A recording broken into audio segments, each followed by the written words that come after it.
With us now is former Manhattan Prosecutor Jeremy Saland. Thank you so much for being here. We'll start here.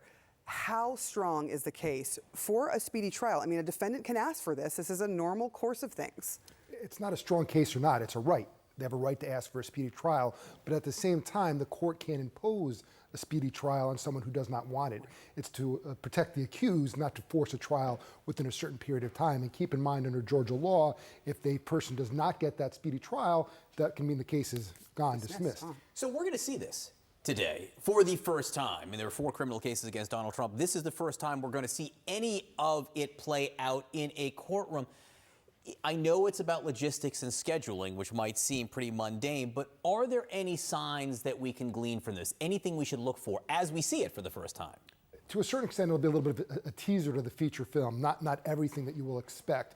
But yes, because you're going to hear some of the arguments, you're going to see some of the, I'll say the evidence, not necessarily testimony, obviously, but ADA Willis is going to have to set forth, well, hey, I have a certain timeline, this is why I think I can have it, here are my exhibits, here are my witnesses, not necessarily going through each and every one, but we know a general number that she's going to provide and say, this is why I think I can do this in this period of time. So I think you'll get some color and some insight, but not necessarily to the extent that the public would want to see.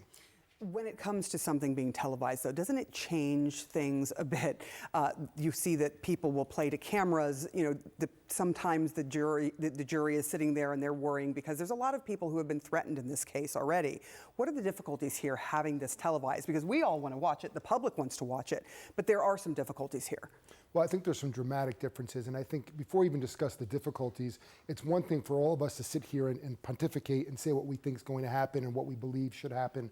But when you see people in that courtroom and you hear that evidence directly from the person who was a witness to whatever occurred, or seeing a particular document, it's so powerful. It's an incredible tool, not just to craft public opinion, but to make sure that the jury and the judge sees what actually happened. So it's not just about what someone's saying on the outside. Right. You as a not just a juror, but as a person in the public is going to see, this is actually what happened. Wait a second. It's not what I'm seeing on TV. It's playing out right in front of me in real time. 19 co-defendants in Georgia. What's the likelihood and the incentive for any of these people to flip? I think that someone is going to flip, and you're already sort of seeing that. And you look at some of the fake electors like Schaefer and the 3 of those at Latham, the people who came together on that front. They have a reason to say, I may be in that pyramid of that RICO conspiracy, but I'm one of the foundation, smaller people at the bottom. Why am I going to take a fall and be a part of something that I didn't have my hands in? The law aside, I don't know about that phone call. I didn't show up at this meeting. I didn't do these things. And if anything, I was working at the discretion of the former president and his people. So I would not be shocked, especially if one trial has happened before and there's a conviction, that others sort of flock. And you have former President Trump saying, I don't know some of these people, which may not be good for those who he doesn't actually have any communication with, but who were taking some orders. Thank you so much, Jeremy Saland. That was really great analysis there.